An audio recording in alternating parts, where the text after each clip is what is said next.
The Texas sun beat down mercilessly on the Harrison Ranch, turning the red dirt roads into rivers of dust.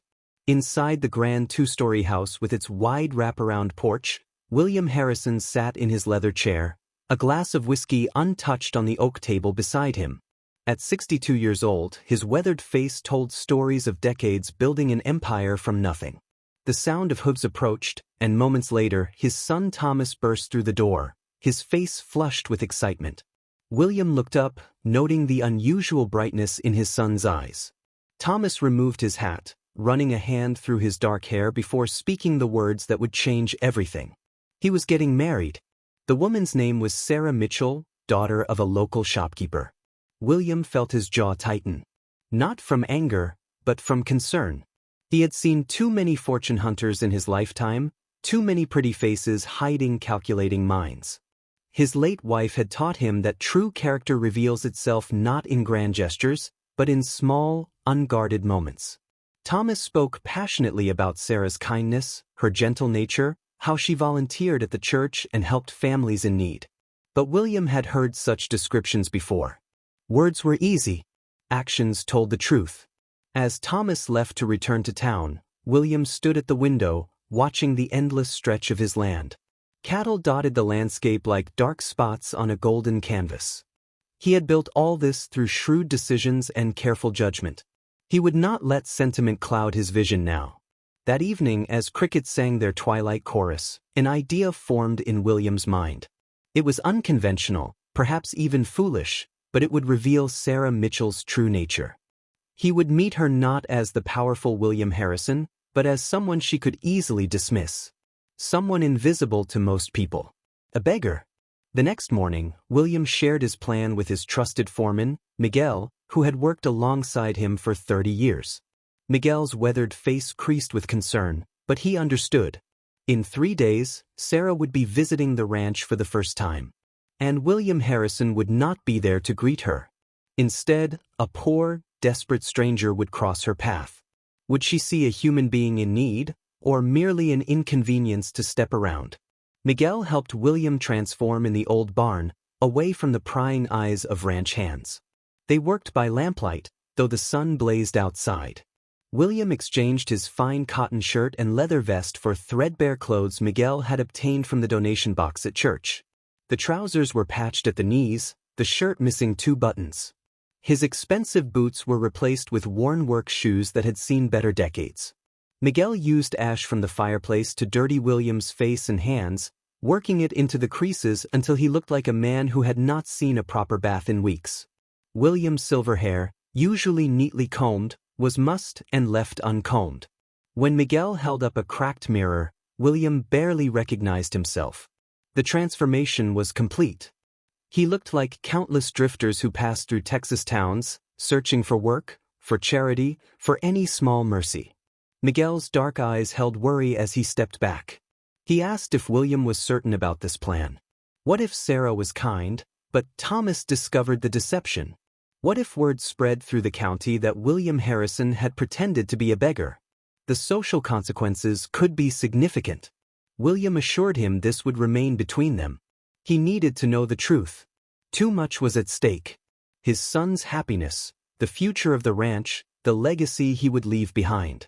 The following morning, Thomas rode out early to escort Sarah and her parents to the ranch. William positioned himself along the dusty road that led to the property, about a mile from the main house.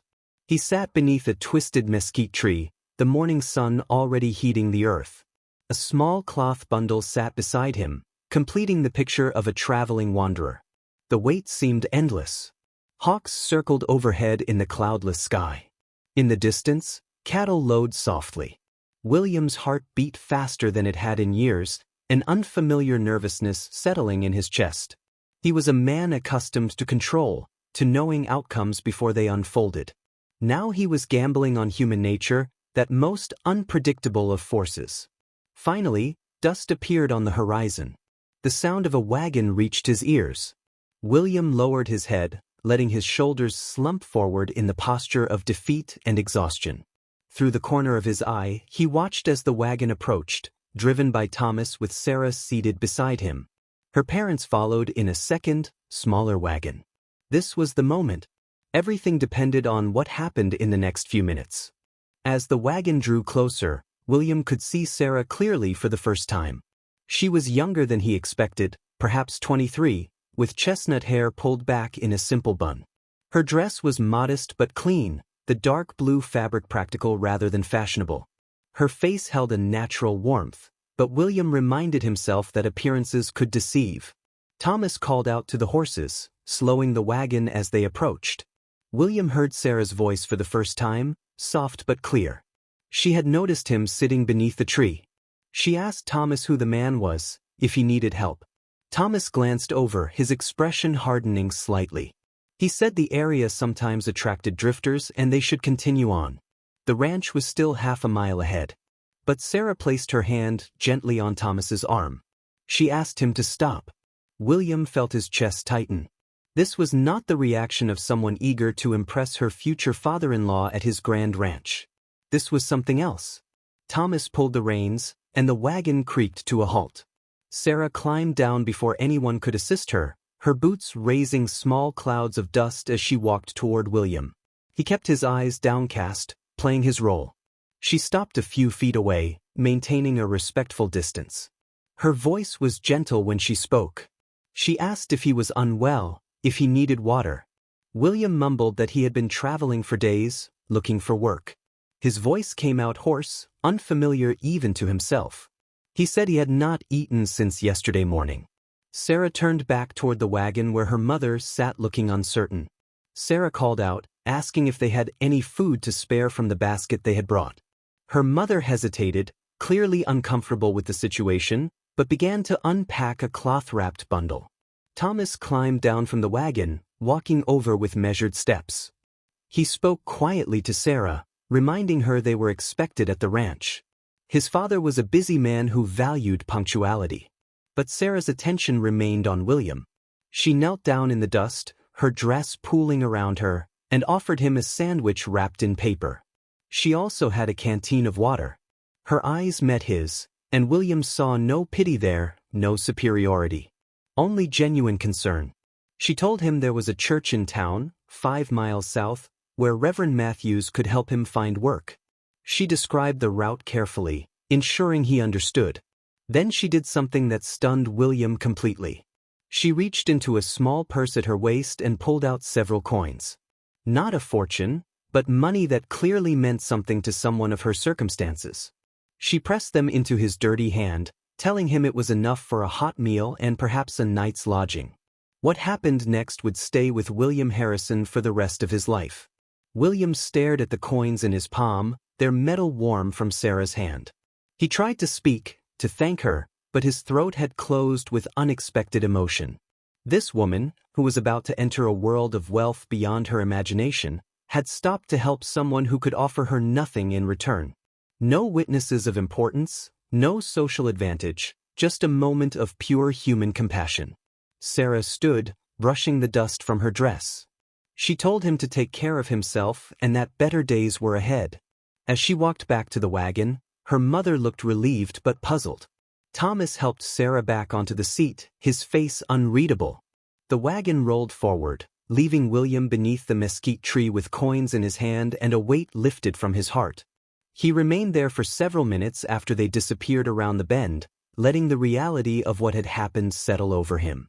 Miguel had been watching from a distance on horseback and now approached. He asked what had occurred. William stood slowly, his joints protesting.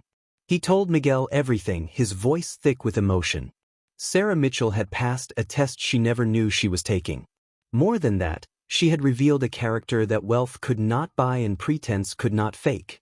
Miguel smiled, his weathered face creasing with relief. He said Thomas had chosen well. William nodded, but his mind was already racing ahead. He needed to return to the ranch, to clean himself up and prepare for the formal meeting. Yet something had shifted inside him. He had set out to judge Sarah, but somehow he felt he was the one who had been measured and found wanting. What right did he have to test another person's worth? The ride back to the ranch felt longer than usual. William entered through the back entrance, avoiding the main house where preparations were underway for the arrival of guests. In his private chambers, he scrubbed away the ash and dirt, watching the water turn gray in the basin.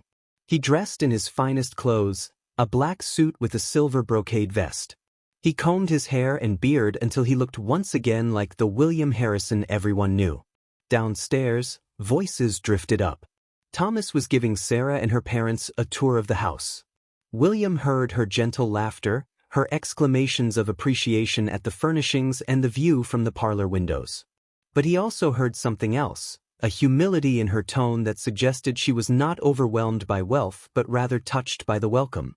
He descended the stairs slowly, each step feeling heavier than the last. How would he face her now, knowing what he knew? How could he sit across from her at dinner and pretend he had not tested her in the most underhanded way? As he reached the bottom step, Thomas appeared in the hallway with Sarah at his side. Thomas's face lit up with pride as he introduced Sarah to his father. William extended his hand, and Sarah took it with a firm, respectful grip. Her eyes were honest and clear, meeting his without fear or calculation. She thanked him for welcoming her family to his beautiful home. William found himself momentarily speechless, something that rarely happened to him. He managed to say that any friend of Thomas's was welcome, though the words felt inadequate. They moved to the dining room where a meal had been prepared. The long mahogany table was set with fine china and crystal glasses. Sarah's parents, Robert and Martha Mitchell, seemed uncomfortable in such grandeur, but Sarah helped ease the tension with kind questions about the ranch and gentle observations about the Texas landscape. Throughout the meal, William watched her carefully.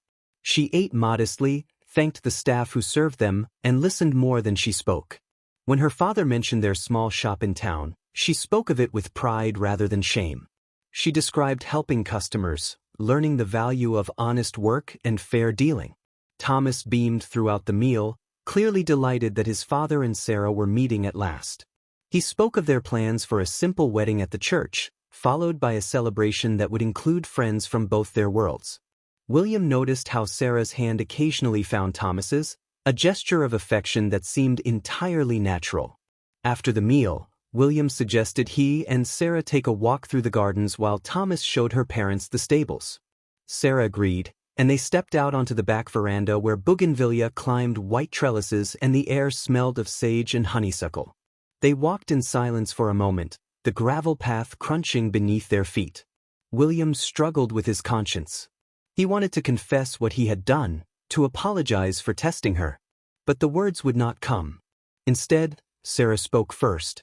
She told him she knew how fortunate she was to be marrying into such a respected family, but she hoped he understood that she loved Thomas for who he was, not what he had. She said she had grown up with little money but rich in love, and she hoped to bring that same warmth to their new life together. William stopped walking, turning to face her. He asked her a question that had been burning in his mind. He asked her about the beggar on the road, if she often helped strangers that way. Sarah's expressions softened with memory. She said that her father had taught her that everyone deserves dignity, that a person's circumstances do not define their worth. She admitted that those coins represented her savings for a new dress, but seeing someone in need felt more important than vanity. In that moment, William Harrison made a decision that would change everything. William took a deep breath, the Texas evening air filling his lungs with courage. He told Sarah that he needed to confess something, that he had not been entirely honest. Her eyes widened slightly with concern, but she remained calm, waiting for him to continue. He explained everything. How he had disguised himself as a beggar to test her character, how Miguel had helped him, how he had sat beneath that mesquite tree waiting to judge her.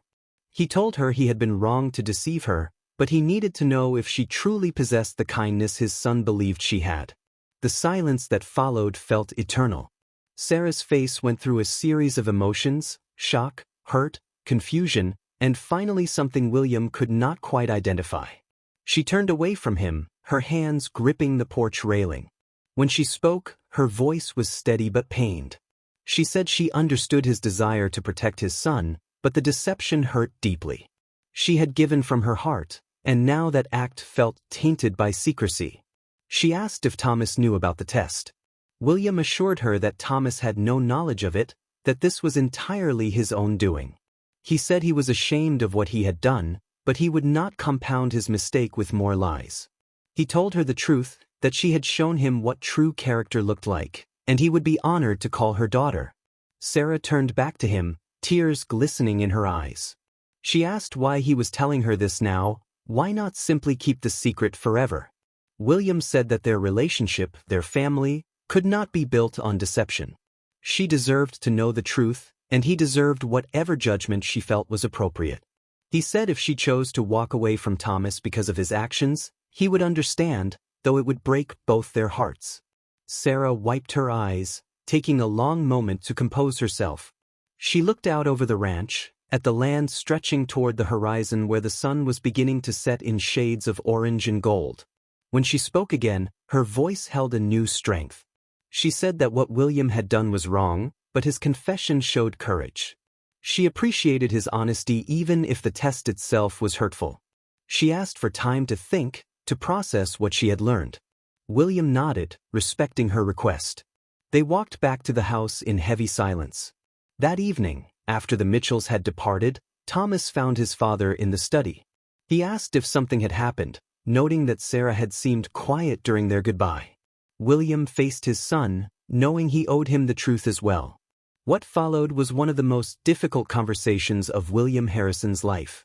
Thomas listened in stunned silence as his father explained the beggar disguise. His face cycled through disbelief, anger, and disappointment. When William finished, Thomas stood abruptly, his chair scraping against the wooden floor. He told his father that he was shocked and hurt by the deception, not just against Sarah but against him. It meant his father had not trusted his judgment about the woman he loved.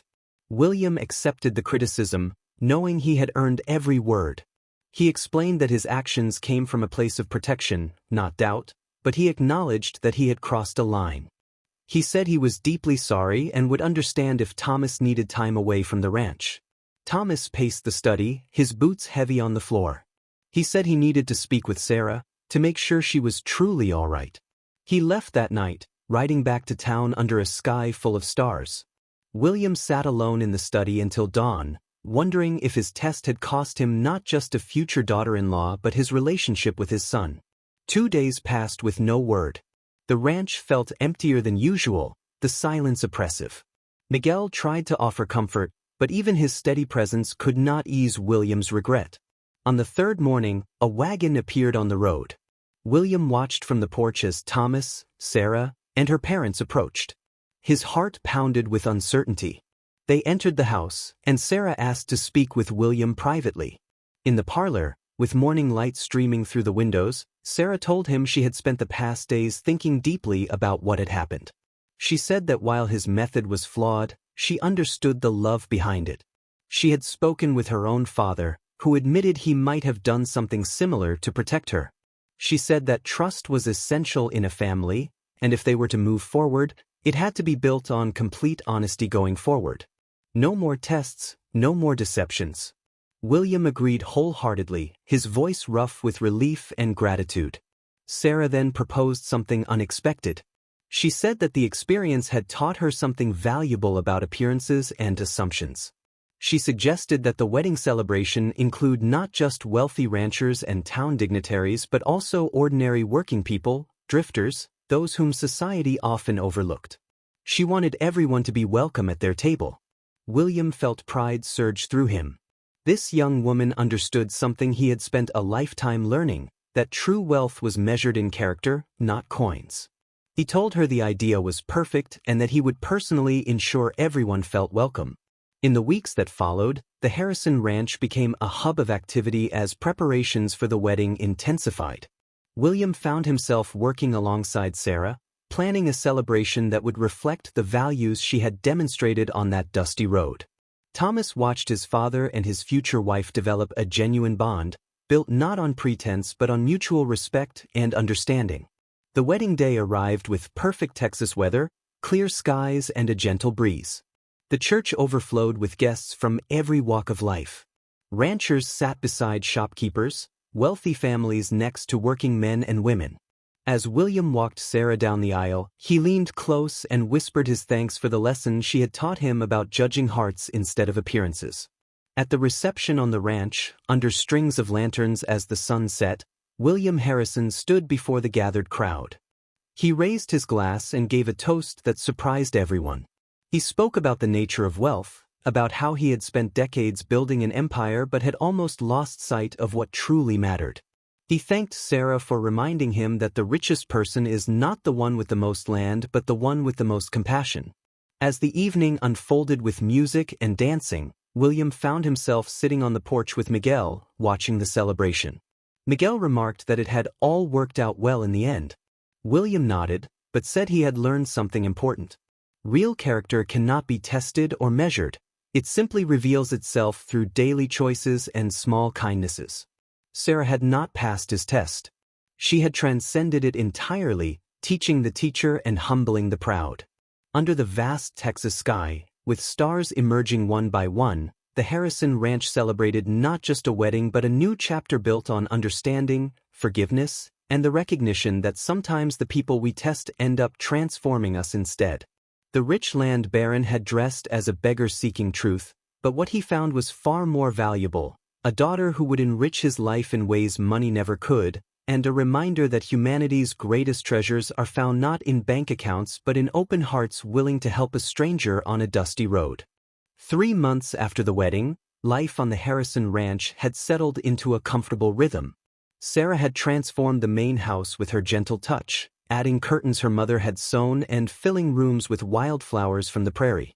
Thomas had never seemed happier, and William found himself looking forward to evening meals where Sarah's laughter filled spaces that had been silent for too long.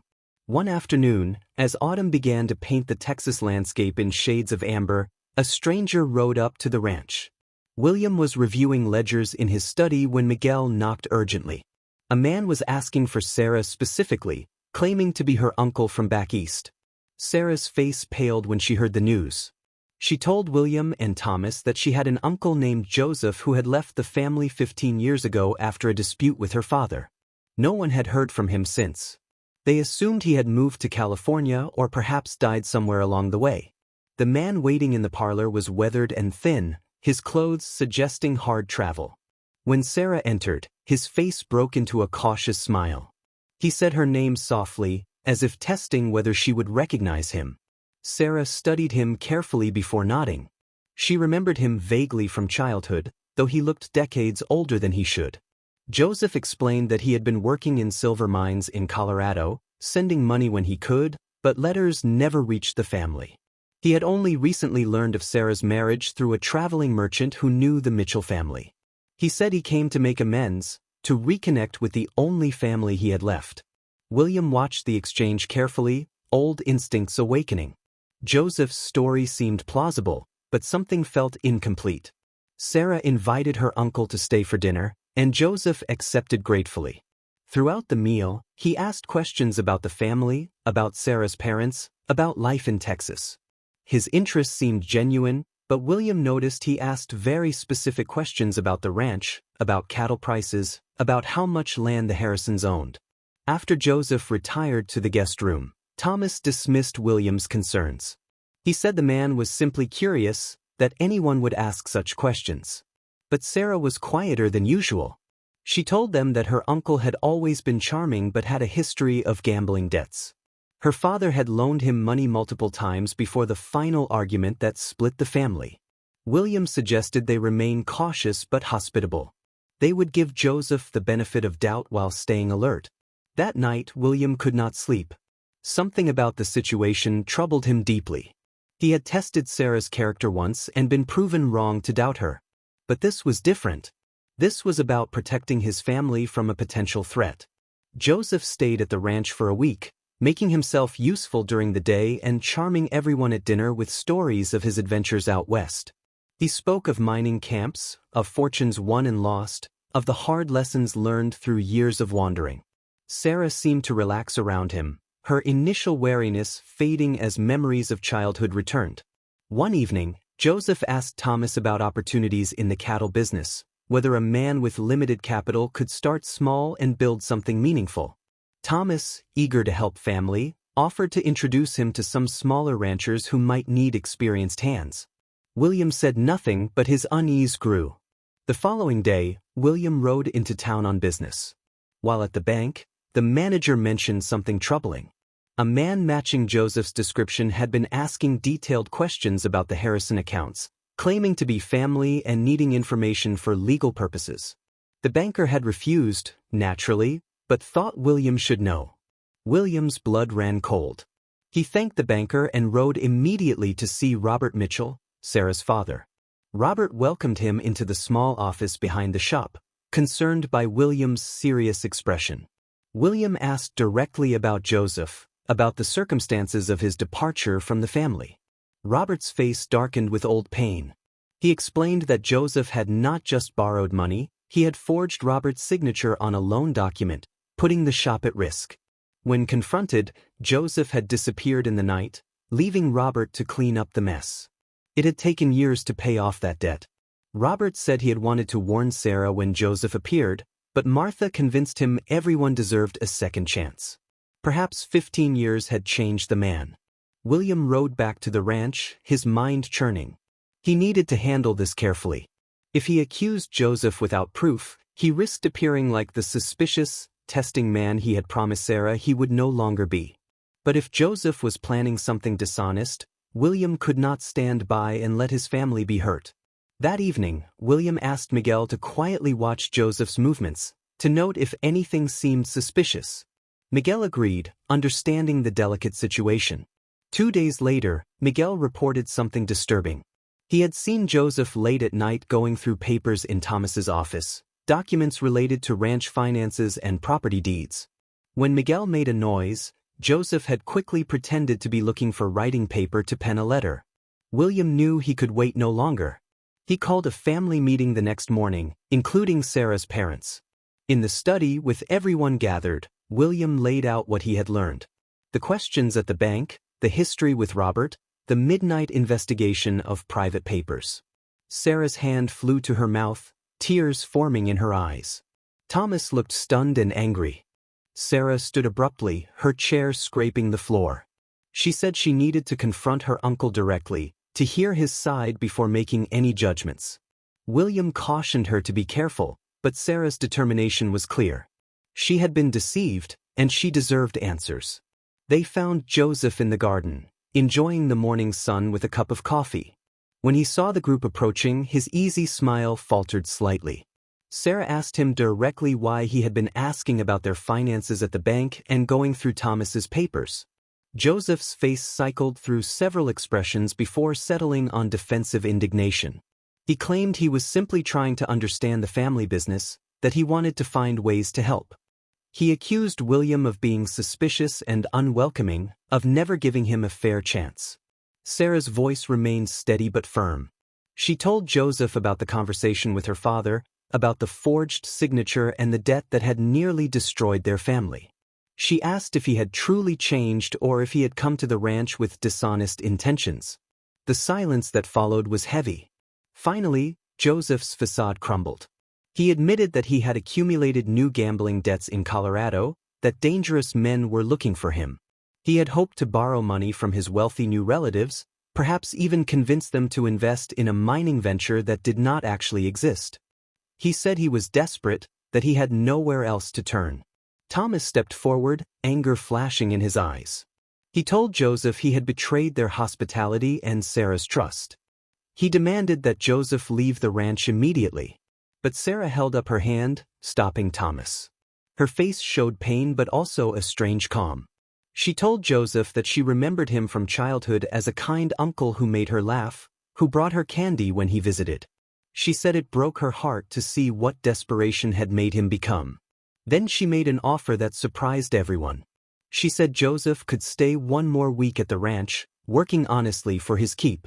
During that time, she would write to her church contacts in Colorado to see if they could help negotiate with his creditors. She would give him enough money for travel and a fresh start, but only if he promised to use it wisely and to never gamble again. She told him this was his last chance at redemption, and it came with no strings attached except honesty. Joseph stared at her, tears streaming down his weathered face. He asked why she would help him after what he had tried to do. Sarah's answer was simple but profound. She said that her father-in-law had once tested her character by pretending to be someone in need. She had helped him because it was the right thing to do, not because she expected anything in return. Now she was choosing to help Joseph for the same reason, because giving up on family meant giving up on the possibility of change. William felt his throat tighten with emotion. Sarah had taken the painful lesson from his test and transformed it into something beautiful, a philosophy of grace that did not ignore wrongdoing but created space for redemption.